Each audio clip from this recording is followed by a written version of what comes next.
Welcome to the African History Network show. It is Tuesday, October 12th, 2021, and we are live right here on 910 AM, the Superstation of Future Radio. I'm your host, Brother Michael Imhotep, and we are going to be joined in just a minute here by Dr. David Imhotep, author of the book, The First Americans Were Africans, Documented Evidence. The First Americans Were Africans, Documented Evidence, and his new book that just came out a few days ago, The First Americans Were Africans, Expanded and Revised, which is a fantastic book that gives more evidence of the African presence in the Americas, dating back tens of thousands of years ago, including the land that we call the United States of America. You know, on yesterday's show, we talked about Indigenous Peoples Day.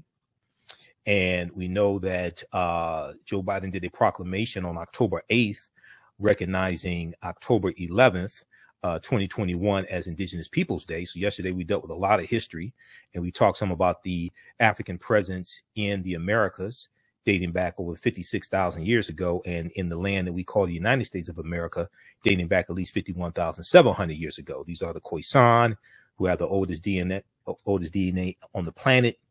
They go all around the world. They're the ancestors to the Ainu and the Twa, and they were here in this land, in the territory we call South Carolina and Georgia, as the discovery in 2004 by Dr. Albert Goodyear, who's an archaeologist at the University of South Carolina, as that discovery showed. Okay, so on yesterday's show, I said I'll reach out to Dr. David Imhotep today and see if we could get him on the show, on today's show, so we can talk about this some more. And I was able to do that. Now, we know that October 12th is the anniversary. We don't celebrate it, but it's the anniversary of Christopher Columbus landing in the Bahamas, October 12, 1492. Okay. That's the anniversary of Christopher Columbus landing in the Bahamas. Now, we know yesterday was Indigenous Peoples Day, and today is the anniversary of Columbus landing in the Bahamas, which, and Columbus is central to the spreading of slavery, racism, capitalism, and the exploitation of indigenous people. Okay, so even though we may not celebrate Christopher Columbus or Columbus Day, things like this, it's important to study Columbus. Columbus is crucial to understanding the transatlantic slave trade, etc. Shakita, were you able to get Dr. David Imhotep on the line? Because he just called me. She's about to call you. This is my phone. She's about to call you. Okay, just hang up. All right. Okay, so on the African History Network show, we focus on educating, empowering, and inspiring people of African descent throughout the diaspora and throughout the world, because right now it's corrects wrong behavior. What you do for yourself, what you do to yourself, and what you allow other people to do to you and get away with is based upon what you think about yourself. What you think about yourself are published on this subject.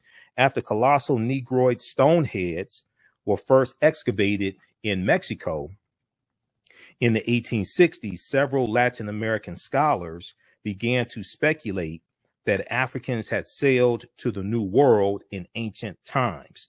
Several Latin American scholars began to speculate that Africans had sailed to the New World in ancient times. Now, unlike his predecessors,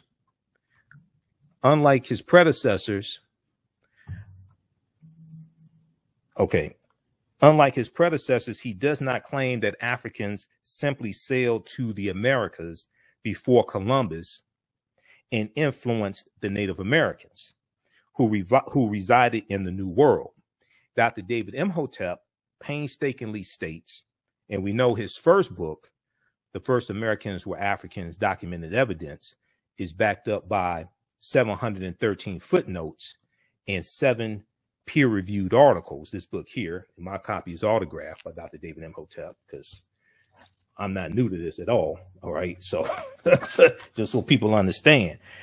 Unlike his predecessors, Dr. David Imhotep does not claim that Africans simply sailed to the Americas before Columbus and influenced the Native Americans who resided in the New World.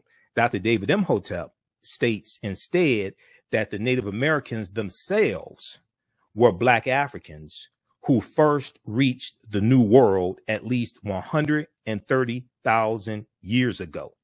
Okay, let me repeat. Now, we've talked about 130,000 years here on this show before. We've talked about the article from 2010 from the New York Times that talks about how on the Greek island of Crete, archaeologists did excavations for over the course of 2 summers, and they found stone tools that date back at least 130,000 years ago.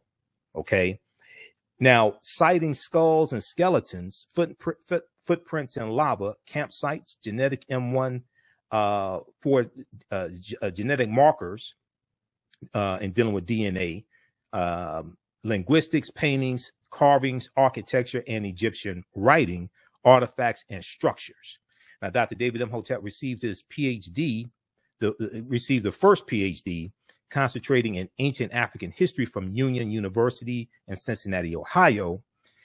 He has served as president of the Egyptology Society at the Miami Museum of Science and Planetarium, and was the founder of ASCAC, Association for the Study of African Association for the Study of Classical African Civilization in Miami in 1991, the Miami chapter of ASCAC. He has been featured in several magazines, such as the Journal of Black Studies, an article entitled The African Aqualithic Period.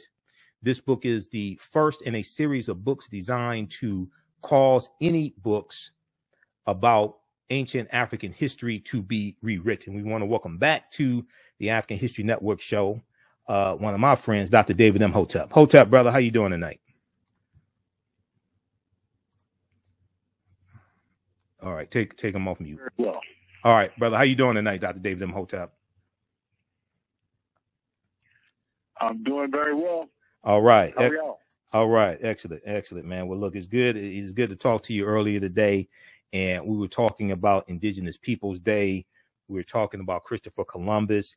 And one of the things that I was saying was that October 8th, President Joe Biden did a proclamation issued October 8th. And it declared October 11th as Indigenous Peoples Day. And some African Americans didn't realize that Indigenous Peoples Day also includes us. Okay, so that's one of the things we want to talk about, and I also want to talk about your new book as well. And then, as we discussed earlier today, October 12th is the anniversary of Columbus landing in the Bahamas. Also October 12th, 1492. So, talk about. We know your new book is out, your long-awaited new book. Talk about the premise of your book once again, because it's going to shock people, because so many of our people think that we first came here August 20th, 1619 in Virginia. Yes, I have. I don't know if people know what peer-reviewed evidence is, but peer-reviewed evidence is if a amount of scholars, more than 12, all get together and they agree on a certain piece of evidence, then it's peer-reviewed. And no one can overturn that. And I have the updated version of what I've heard about when the Americans were in Africa and in the Americas. And what I have for peer-reviewed evidence is they were here in the Americas between 250,000 and 325,000 years ago. Okay, 250,000 and three. Hold on, say that again. 250,000 to what?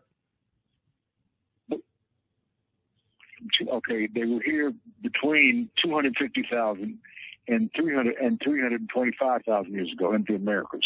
Okay, so which Africans were these, and where in the Americas were they? Okay, well, what Africans they were from Central Africa, Southern Africa. You talking about the Khoisan? You talking about the Khoisan?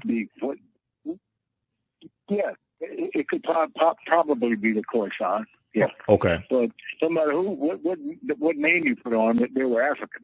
Okay. You know what I'm saying? And they were short Africans. Now, right. Check that out. They were short Africans, between 3.5 to 4.5 feet tall. Okay, so those are like the Khoisan or the Twa. Is that amazing or not? Yeah.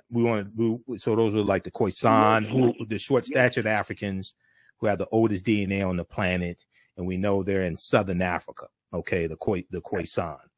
Okay, so 250,000 to 325,000 years ago. So where in Central America were they? They're in Mexico. Where, as best as you can, narrow down where they were. Right there in Central America, in the area of there's a few. Now I'm trying to think of. Yeah, it was in Central America. It was definitely in Central America is where they came. Because when you jump off of Alkebulan, which is the correct name for Africa, when you come off of Alkebulan, and you can put a boat in the water, and the water waves of currents will take you straight into the Caribbean. Right. And this is where the first Africans came into the Americas through that mode. Now there was another way that they came, and that was from China across the Bering Straits into Canada, and then into North America. Okay. So there were two different ways that they came in. Okay, we're coming up here on a commercial break. In your first book, The First Americans with Documented Evidence, and we'll connect this to your new book, you talk about Africans began sailing to the Americas at least 60,000 years ago. Okay. Now, do you have to push that date back, or is that still accurate? That's accurate, and it's peer reviewed, like I said. Between 250 and 225,000 years ago, they were in the Americas, and that's peer reviewed. Okay. When we come back from the break, we want to deal with specifically in the land we call the United States of America, and we want to talk about the Khoisan in the territory we call South Carolina and Georgia, and the discovery from Dr. Albert Goodyear that puts these Africans there at least 51,700 years ago. And we also want to talk about your new book, The First Americans Were Africans Expanded and Revised, and talk about some of the new research there as well. Okay, stand by, Dr. David Imhotep. Okay, you listen to the African History Network show right here on 910 AM Superstation, the Future Radio. I'm Michael Imhotep. We'll be back in a few minutes.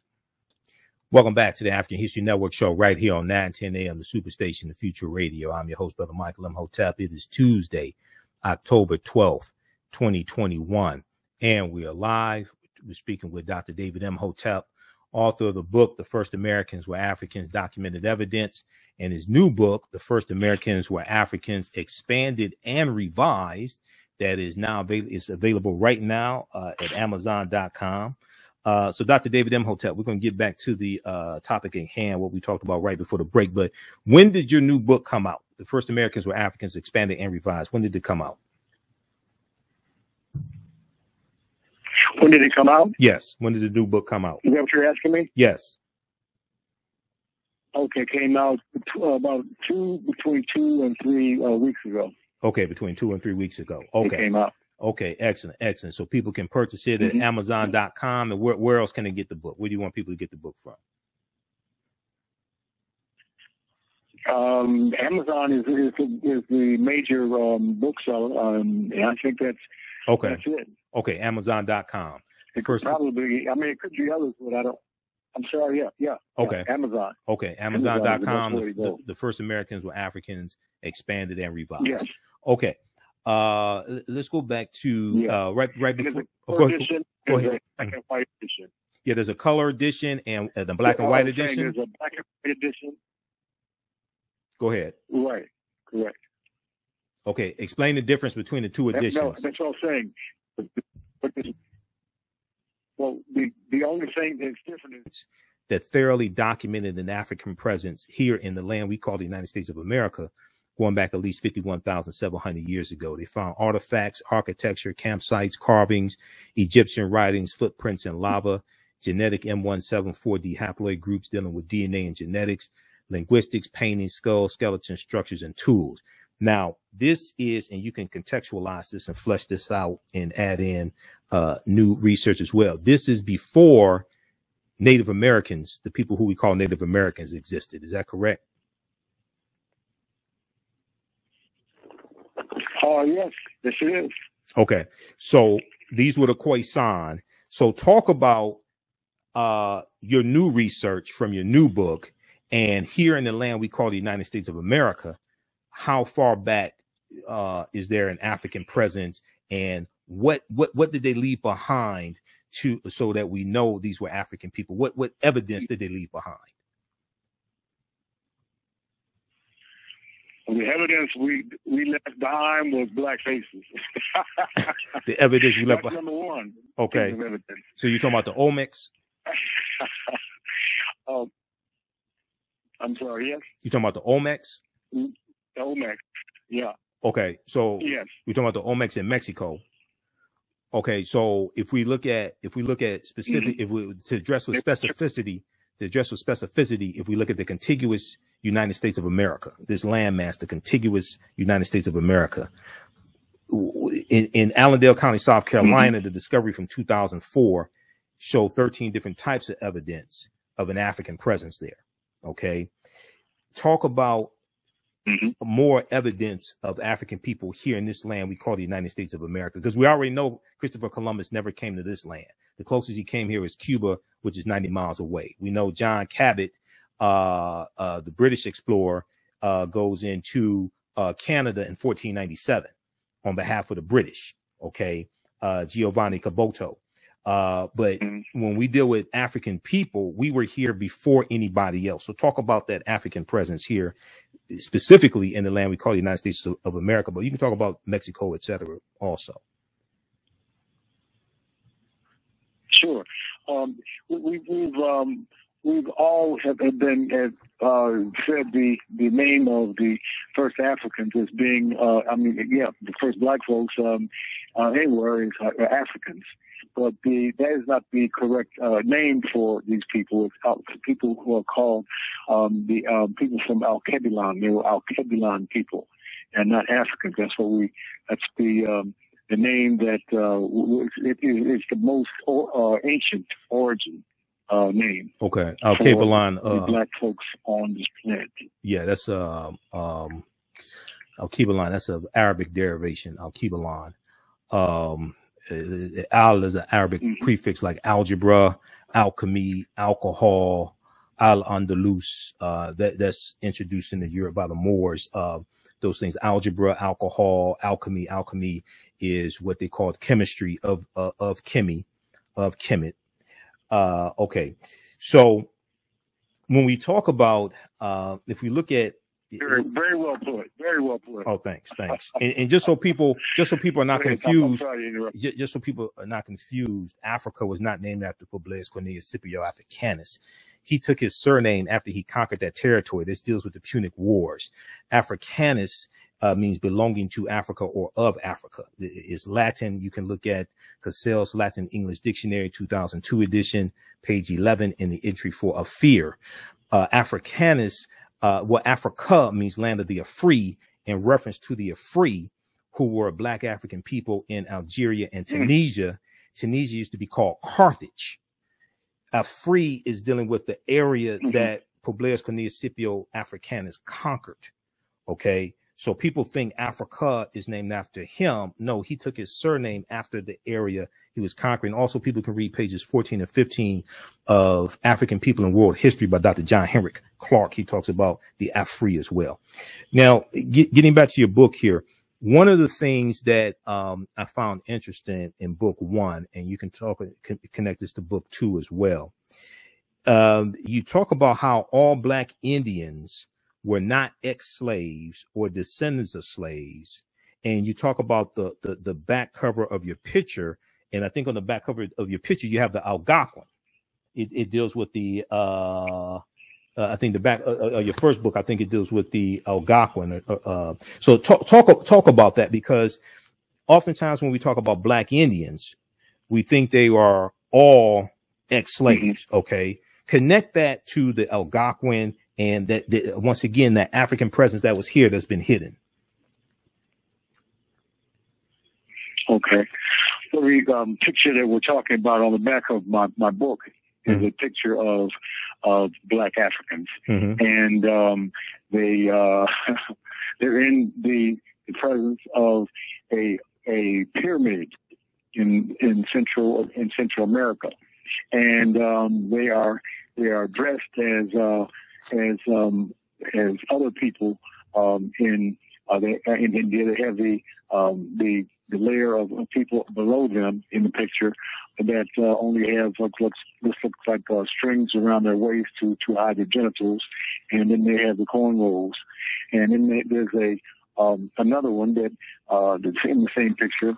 Where people are standing up looking at each other, and they're wearing the different outfits, like leopard skins and different things of that nature, and they have hats on. So, and this is a picture of what was going on inside one of the pyramids in Central America. And let me tell everyone that pyramids have been made only by Africans. They were not made by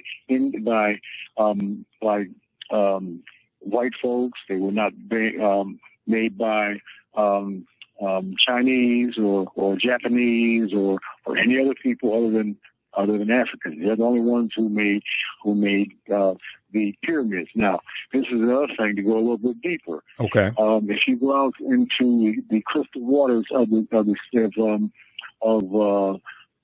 Caribbean, you can look down into the water and you can see, without any glasses or anything else, and you can see pyramids about in that water. They're so clear. Now, if you want to go further for pyramids, there are pyramids in all waters of all the planet, in the Pacific and the Atlantic, all over there. Plus, this is a really blow you away. There are pyramids, and you can go yourself.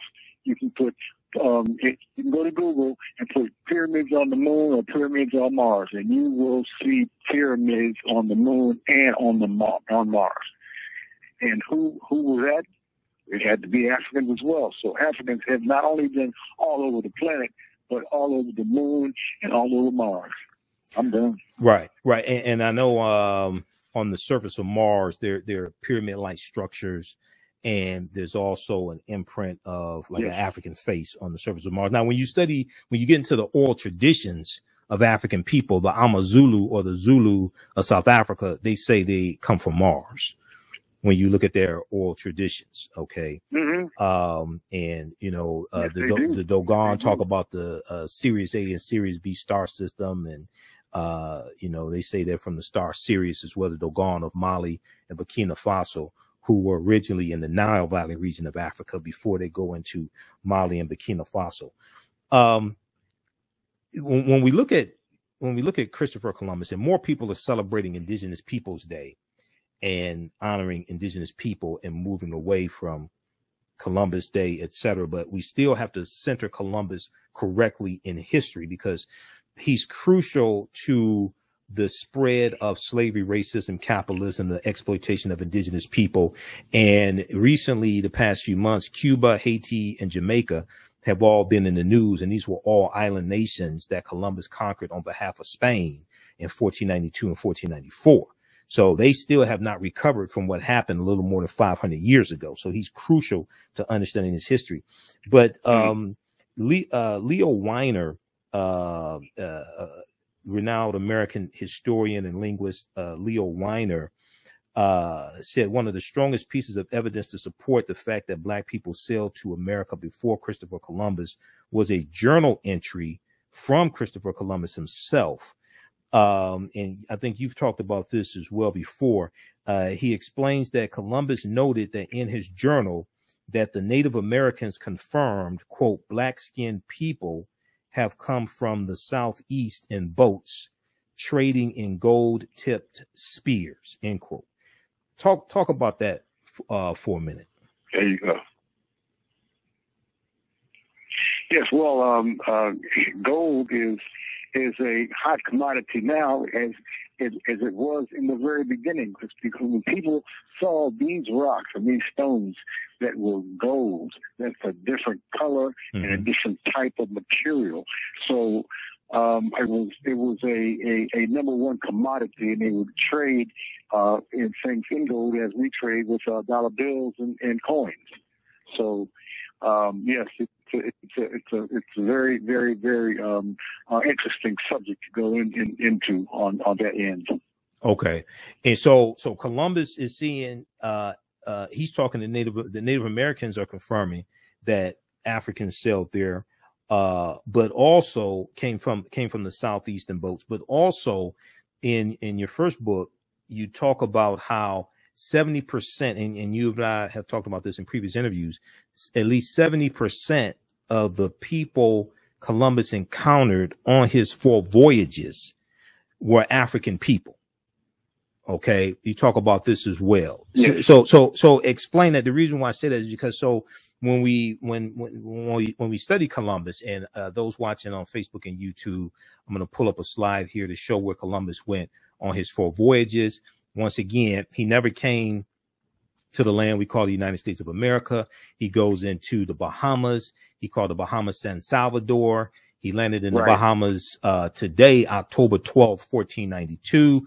He goes into Cuba, Haiti, Puerto Rico, Honduras, Panama. He goes into Central America, goes into South America a little bit. But normally when we talk, for instance, when we talk about the island of Hispaniola, or what he called La Isla España or something like that. That's what he called it. I have to look at the exact spelling of it. He called it La Isla Española. That's what they called it. And then it became anglicized as Hispaniola. Okay, it means the Spanish island.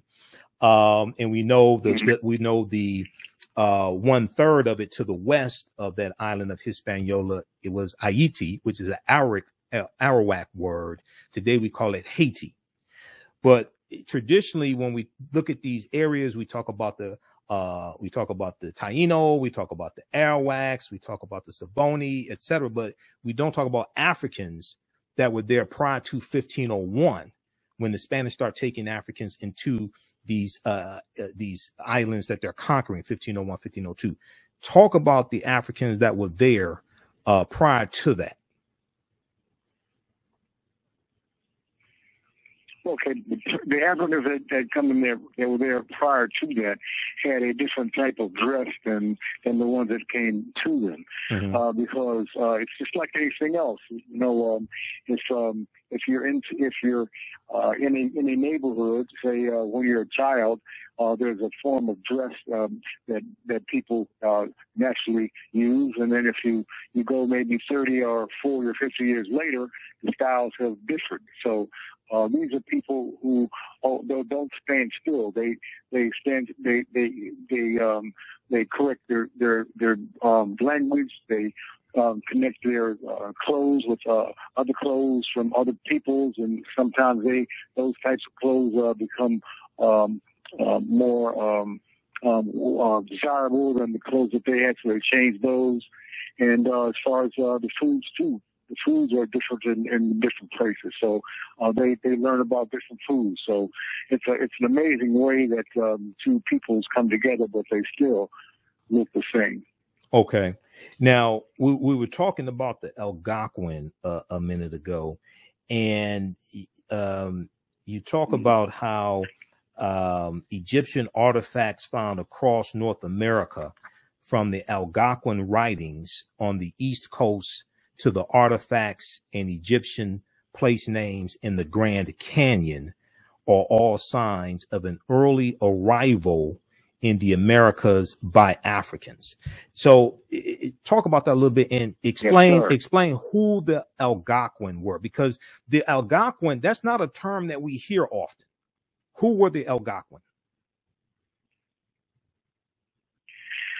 The best answers to that is they were Africans, called Alkebulan peoples, and they didn't look any different except for maybe their hairstyle. Their clothes were the same. Their rituals were mostly the same, and the structures that they built, however, were a little different. Some had the Mexican-looking homes. Some had the wooden homes, and there was a third, I can't remember what it was, but they had different types of homes depending on where they came from and where they began, and when they get to wherever they are, they'll see homes that are like in the cowboy days. You know, the cowboys come and they get into the Indian villages. They see teepees. They've never seen teepees. So different things are what have happened over the years. Okay. So, and I know in your first book, you talk about the Algonquin some, and how these were Africans as well. And one of the things that takes place, and you can comment on this, one of the things that takes place is that when European invaders / explorers come to this land, the African groups that are already here, many of them get reclassified as Native Americans. So then that way, if you don't know what happened before Europeans got here, you won't understand what happened to those groups of African people that were here. You know, I don't know if you're familiar with Dr. Jose Pimenta Bay, but he's one of the baddest scholars on the history of the Moors, and Professor Kabahai Wata Kamene told me that personally. But Dr. Jose Pimenta Bay used to teach classes on the history of the Moors at Temple University, and I've interviewed him before. And he has an excellent essay in the book Golden Age of the Moor, edited by Dr. Ivan Van Sertima. But Dr. Jose Pimenta Bay says that if you don't know the names that your people have had throughout history, you won't know how to find yourself in history. Okay, so you're looking for Negro, but don't know Moor deals with you. You're looking for colored, but don't know, Algonquin is referring to African people also. So you've talked about before how Asians come to this land around 3000 BC, and they intermix with the Africans who are already here. Talk about that, and who are the offspring of that intermixing of Africans and Asians? That would be the red man. Isn't that something? That's the red man. They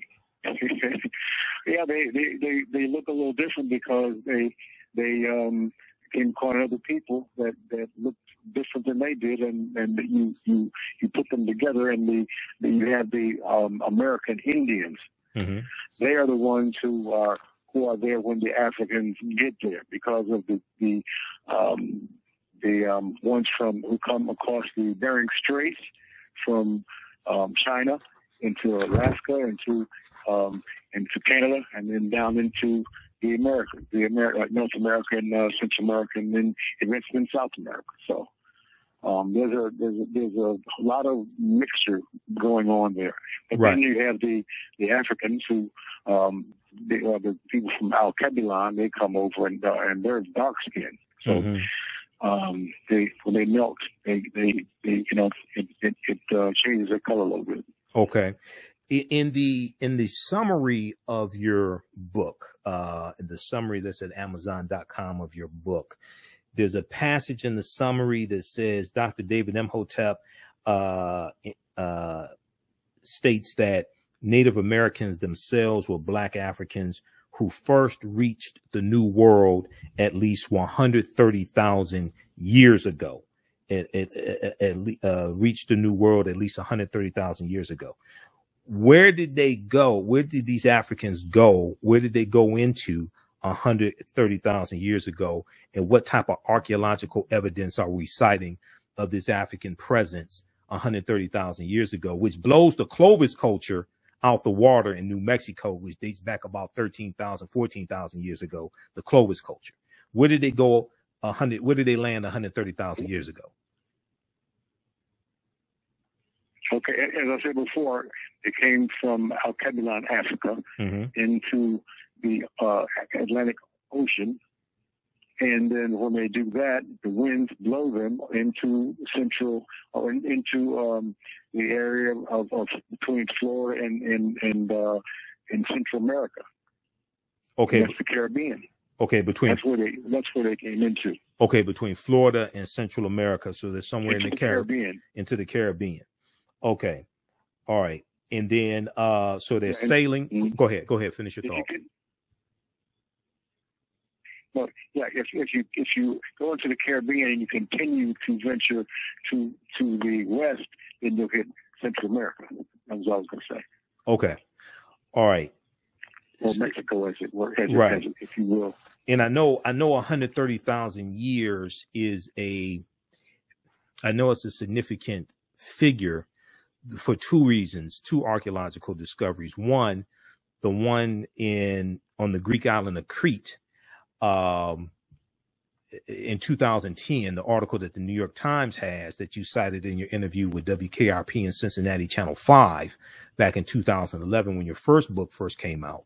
So that's significant, number one. Number two, the discovery that came out a few years ago about mastodon skeletons found in California that date back 130,000 years. And it said that the paleontologists are saying that the skeletons were broken by humans. So they're saying if this is accurate, this puts humans in California 130,000 years ago.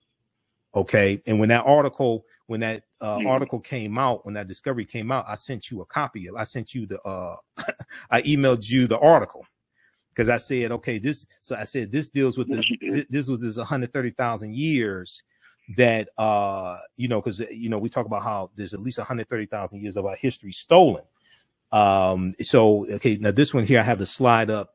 This deals with the study from the article from New York Times on Crete, new evidence of very ancient mariners. Now everybody can read this article. This is from the New York Times, February 15th, 2010. Okay. This is not the fiction section of the New York Times. Okay. This is from the science section of the New York Times. Correct. Okay. Just so people not familiar with this. So we have that one. And then also we have the study from, I'm looking at the article here from NBC News. Mastodon bone findings could upend our understanding of human history. Paleontologists have dug up a 130,000-year-old mastodon skeleton that looks like it was smashed apart by humans. But they found it in America where people were not supposed to have arrived for another 100,000 years. Once again, now this is the science section of NBC News. This is not the fiction section. This is not the opinion page. Okay. Talk about this. Yes. Africans 130,000 years ago in the Americas, but specifically, if you have information here on the land we call the United States of America, talk about that also. I'm not remembering that. I'm sorry. Okay. I'm 71 years old. A lot of my things, I've written down, but I just can't remember. I understand. But I don't remember that part. Okay. It's in the book. Right. Okay. No problem. All right. We have a few minutes here left in the interview, and let people know you have another book coming out also about you and Muhammad Ali. You want to talk about that one? Yeah. Oh, absolutely. Go ahead. It's called Ali and Me, and my uncle was Muhammad Ali's business manager, and I met him when I was going on a trip, and he introduced Ali to me, and Ali, we got to talking, and we talked about sports, and he found out that I was an athlete, and we talked about history, and he saw that I was a historian, and he kind of liked that, and he pulled me in, and I was his nutritionist for his last 7 fights. And his nutritionist. Slow down, because your voice was a little muffled. I know the story, but for people who haven't heard it, you were Muhammad Ali's nutritionist for his last 7 fights because you used to be a nutritionist. Yes. Okay, go ahead. That's correct. Continue. So as he aged, he needed more and more help with his nutrition. That's why he hired me, and I was able to get his weight down to his weight class, because if you come in overweight, then no matter who you are, you will not fight. So I had to put him on a diet that was not pork and beans and steak and liver and different things like that. The only meat that we allowed him to or we wanted him to eat, which he did, and that was fish. Because fish there's no fat in fish. It's pure protein. So he was on fish, and he was on. I had him eating a lot of foods that you didn't have to cook. You know, there's some foods that are taste just as good, even better cooked than they do when you take them from the fields. Right. So it was a wonderful time with this guy. There was no one who didn't like the guy. Even Joe Frazier. After he beat Joe Frazier, they became friends again. So there was no one on this planet, I mean, that we knew of that did not like and respect this man. He was a special guy. Well, he fought Joe Frazier 3 times. He fought Ken Norton 3 times. Right now, up on the screen, we have a picture of you and Muhammad Ali that you sent to me before. Dr. David Imhotep, you have a PhD in nutrition, right? Was it a PhD in nutrition? Correct. Okay, PhD, because he has 2 PhDs, right? And Muhammad Ali gained weight quickly. That's the other thing. So you had to keep a close. He had to stick to a strict regimen when training, especially as he got older, because he gained weight quickly. And you know, he was a phenomenal fighter. We know he fought Ken Norton 3 times. He had wars with Joe Frazier. He fought, if I remember correctly, he fought Floyd Patterson twice also, right? I think he fought Floyd Patterson twice. Okay. Yeah. Now, did you see did you see the 4-part documentary series Muhammad Ali by Ken Burns? Did you see that on PBS? No, I did not. Oh, I got to send you the link. It's on Public Broadcasting System's website. You can stream it. It aired on TV on PBS, but they have all 4 installments. It's 8 hours of documentaries of a documentary of Muhammad Ali. It just came out last month. They went through about 15,000 photographs. Oh my God. And they got stuff. They have footage. They have photographs most people have never seen before, man. I'm going to send you that when we get off the air. It's going to knock you out. Okay. All right. Let me see here. Bless your heart. You're knocking me out now. Oh, well, we got to take care of you, man. You and I go way back. Thank you so much. Let me ask you, let's see. You got a few more minutes? You got a few more minutes? Yes, absolutely. Okay, so this is what we're going to do. We're out of time here on 910 AM Superstation WFDF. I'm going to call you right back from my Skype line on the phone, and then we'll continue for a few more minutes, and we'll let you get a few more questions in. Okay, so she's gonna disconnect the call on that end. I'll call you right back, Dr. David Imhotep. Hopefully you learned a lot today, and be sure to register for the online history classes that I teach on Saturdays and Sundays. Saturdays, normally 2 p.m. to 4 p.m. Eastern Standard Time. I teach ancient Kemet, the Moors, and the Ma'afa, understanding the transatlantic slave trade, what they didn't teach you in school. Visit our website, TheAfricanHistoryNetwork.com, TheAfricanHistoryNetwork.com, to register for the online classes. And right on the homepage, scroll down, you see information about our radio show. We're on Sundays, 9 p.m. to 11 p.m. Eastern Standard Time. We broadcast on our social media platforms. My class is Ancient Kemet, one of the original names for Egypt, the Moors, and the Ma'afa, understanding the transatlantic slave trade, what they didn't teach you in school. We deal with thousands of years of history and what leads up to the transatlantic slave trade taking place, okay? So you can join us Saturday, October 7th and 14th. And 21st and 28th, 2 p.m. to 4 p.m. Eastern Standard Time. We have a couple of videos here you can watch as well. To the previews. The class is on sale $80, regularly $130. We do the sessions live. All the sessions are archived and recorded. Actually, we dropped the price to $60. So on sale $60, regularly $130. We do the sessions live. All the sessions are archived and recorded. You can go back and watch them anytime. Okay. So even after the class is over with, you still have access. So a year from now, 2 years from now, you can go back and watch the entire course. Sundays, I teach Black resistance movements from the Haitian Revolution, U.S. Civil War, Civil Rights Movement, and Black Power Movement, 1800 to 1968. So we're going to have another session of this class coming up October 14th. Okay. Sunday, October 15th. We'll have another session of this class coming up Sunday, October 15th. So as soon as you register, you can go watch the previous classes.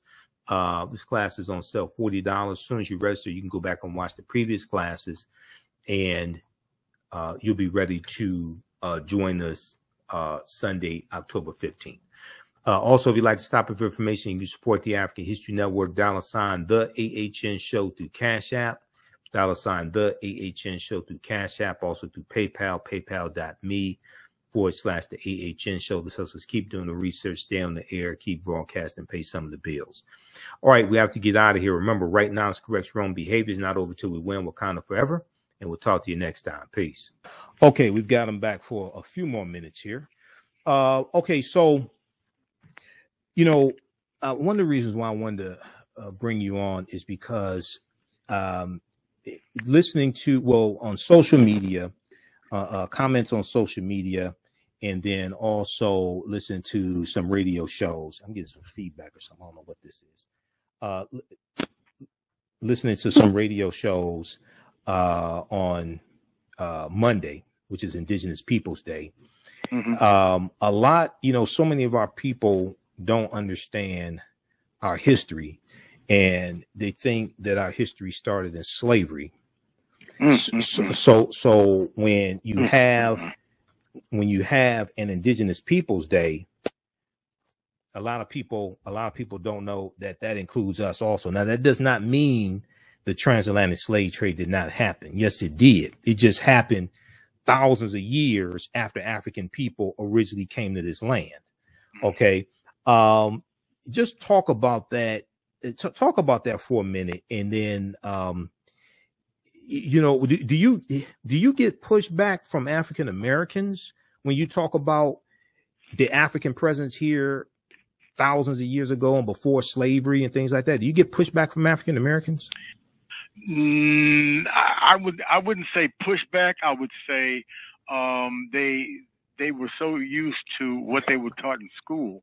When I talk to them and I try to show them that you know, we were here a lot longer. This is what my teacher told me this. So, you know, that's about the only thing. Most of them are cool with it, and they said, "Oh, okay, it's good. I'm glad I learned something new." Okay. So when you tell them that, now I see, I've done lectures like here in the Detroit area, man. And it's like people like in the 60s, 70s in the audience, like speaking at churches. And when I tell them Columbus never came to this land we call the United States of America, and I showed them where Columbus went on his 4 voyages, man. People look at me like I'm crazy. I'm like, no, I see, you got to go research this. You can go to history.com. Look, a lot of these sources, history.com, Britannica, National Geographic, they know the truth. Yes, they know Christopher Columbus never came here. Okay. Mm-hmm. And they'll talk about the Moors also. They got National Geographic has information on the Moors, Britannica.com. Also, I look at all those sources. So what is the reaction when you provide the evidence and tell people that African people were the original people of North, Central, and South America? What's the reaction? The reaction mainly is acceptance and saying, "Wow." And then there's a few people who are knuckleheads and they want to argue about it. And so one of the things that I find is that because of an increase in the desire and movement for reparations to various extents,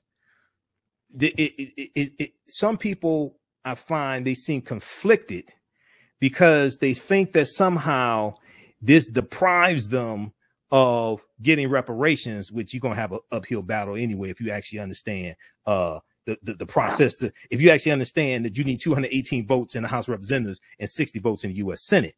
To get, I mean, you know, but that's a whole nother show. But anyway, that's a whole nother show. Okay. And it can't be an executive order because based upon Article 1, Section 9, Clause 7 of the U.S. Constitution, which deals with the power of the purse, the ability to tax and spend belongs to Congress, not the president. But that's a whole nother show. I'm scared of you. But some people I find they think that if they admit that African people were here even before Native Americans, then somehow this locks us out of getting reparations. But you ain't gonna. They act like they're about to get a check in the mail at the end of the month. Okay, talk about that conflict there. And as I explained to people, yes, the transatlantic slave trade happened. If you just want to hold on to slavery, but it just happened thousands of years after we first came here. Put that in context. Put it in context? Yeah. I couldn't put it better than you did. Okay. Both things have spelled out. See, one of the reasons why it's so important to understand the chronology of history is because different things happen at different times. You had Europeans taking, like the British, you had the British taking Native Americans from this land into England, enslaving them. Okay, you have the Spanish kicking out African Moors, taking them in the Spanish colonies, enslaving them. You have Africans being brought from Africa by the Spanish, by the English, okay, being brought here to this land. You also had a Dutch colony in this land in the 1620s called New Amsterdam. New Amsterdam becomes the colony of New York for the British because the Dutch were here also. So you have different things taking place around the same time, but you also had African people here at least 50,000 years ago in the land we call the United States of America. So one of the things that's important, and one of the reasons why I think your work is so important, is that you get past you go beyond the 500-year paradigm. Yes. Oh, absolutely. Okay, that a lot of us are taught to operate within. And you go back 50,000 years, 60,000 years ago, 130,000 years ago, 250,000 years ago. So what is it that you want people, after they get your book, The First Americans Were Africans, expanded and revised, get it from Amazon, and there may be some other bookstores that pick it up also. What is it that you want people to take away from this book? After they learn this history, we have to put it into usage. Okay, this history is not designed just to debate one another on YouTube. Right. Okay, what do you want people to do once they obtain this knowledge? Black folks, right? Yes. Okay, I want them to understand that what they learned in school coming up was incorrect. It was racist. And it's hard to hear this information for what 18 years, what, from first grade to 12th grade. It's hard to let that go. You know how you have habits and things. It's hard to let it go, even if it's for your richness of your background is so phenomenal. It's hard for them to even accept that. So I do run into some people like that, but most of the people accept it and say, "Wow, really?" You know. So I don't know. It's a phenomenon that we need to brush off and get with it. Okay. Now I encounter some people who talk about being indigenous and Aboriginal and all this, and then they say the people that were here weren't Africans. They weren't from Africa. They were already here. I'm like, okay, so you know, look, they came from Africa just much longer ago than we were originally told. Absolutely. Okay. I mean, because when you look at these archaeological discoveries, just like the one that were the mastodon skeletons found in California. Oh man, that blew people's minds. That blew the paleontologists' minds. But then there was one in Morocco, came out in June of 2017, and this one here, this dealt with remains of Homo sapiens that date back between 350,000 and between 300,000 and 350,000 years ago. Right. And they said this was causing them to rethink everything, because the oldest known fossils they had of modern man dated back 195,000 years ago, found in Ethiopia. Okay, this and NBC News has right now I have the article up from the Washington Post on this. Oldest Homo sapiens fossils discovered in Morocco. This is from June 7th, 2017. Bones found in a cave in Morocco add 100,000 years to the history of modern human fossils. These bones are from, quote, early anatomically modern humans, our own species, Homo sapiens, modern man, with a mixture of modern and primitive traits. An international team of anthropologists, paleontologists, and evolutionary scientists report in a pair of papers published in the journal Nature back in June 2017. And they said the oldest Homo sapien bones known to date, the oldest Homo sapien bones known date to about 200,000 years ago, but the new analysis. Hold on just a second. Hold on, I'm getting some feedback. Okay, but the new analysis shows these bones are surprisingly old, 300,000 to 350,000 years old. This blew the 195,000 year old fossils out of Ethiopia. That blew that out the water. There you go. Okay, so talk about this for a minute, because now we're looking at, and one of the things they said when you read these articles and you read this about this discovery, they said that they're seeing now that Africans started migrating out of East Africa much earlier than they previously thought. Talk about that for a minute. I can't. Okay. All right. Exactly. Number one is 12 midnight. Okay. All right, that's cool. That's cool. But everybody check this out here. Oldest Homo sapiens fossils discovered in Morocco.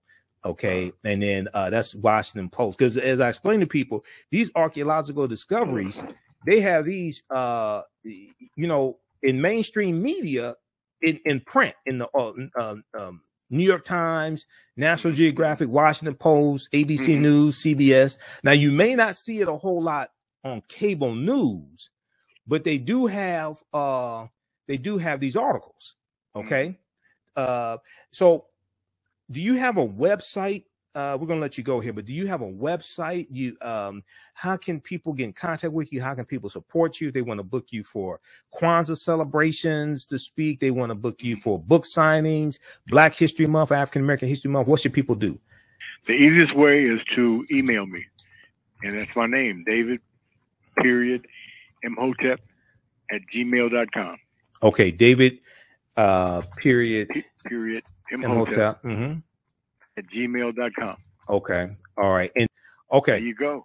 All right, brother. Well, look, it's always good talking to you, man. We're going to have you back soon, and I'll contact you because I want you to speak to my online class also soon in the next couple of weeks. Okay. All right. Take care. You take care, my brother. All right, bro. Take care. Have a good night. Okay. All right. Peace. All right, everybody. That was Dr. David Imhotep, an extended session with Dr. David Imhotep, author of the book, The First Americans Were Africans, Documented Evidence, his first book, which is out of print. His new book, and I want you to support this, The First Americans Were Africans, Expanded and Revised. The First Americans Were Africans, expanded and revised. As we talked about on yesterday's show on Indigenous Peoples Day, yes, the transatlantic slave trade happened. Yes, African people were brought here during the transatlantic slave trade, but we came here over the course of tens of thousands of years. There were waves of African people. We didn't just come here at one point in time. So we have to understand that history. This was our land stolen from us. We were here before the people who we call Native Americans came into existence also. All right. Everything. Visit our website, AfricanHistoryNetwork.com, AfricanHistoryNetwork.com. You can register for the online history classes that I teach. We deal with thousands of years of history. I teach 2 online history classes, Saturdays 4 p.m. to 6 p.m. and Sundays 4 p.m. to 6 p.m. Saturdays is Ancient Kemet, the Moors, and the Ma'afa, understanding the transatlantic slave trade, what they didn't teach you in school. And then on Sundays, Black resistance movements, from Christopher Columbus to the Haitian Revolution and the Black Power Movement, 1492 to 1968. So we have classes coming up this weekend. Classes on sale, $80. We do the sessions live. All the sessions are archived and recorded. You can go back and watch it any time. We have a bundle pack of courses. You can register for both classes also. I do a PowerPoint presentation. We have book references, articles, video clips. Even after the course is over with, you still have access to the full class. You can go back and watch it anytime. And then Ancient Kemet, the Moors, and the Ma'afa, Understanding Transatlantic Slave Trade. That meets this weekend also. You can we have the course outline here that you can download as well. So it gives you a lesson plan for each class session. There's about 100 articles that we reference. The first class is about 200 slides, 15 books that we reference. You don't have to buy any of the books to follow along in class. Click right here to download the lesson plan also, okay? I show you the, it's a very visual class, so I show you the excerpts of the books right on the screen, all right? Okay, so the content is PG-13. You can use this with your children as well. I don't do a lot of cursing. It's not overly vulgar or anything like that. It's nothing like that, okay?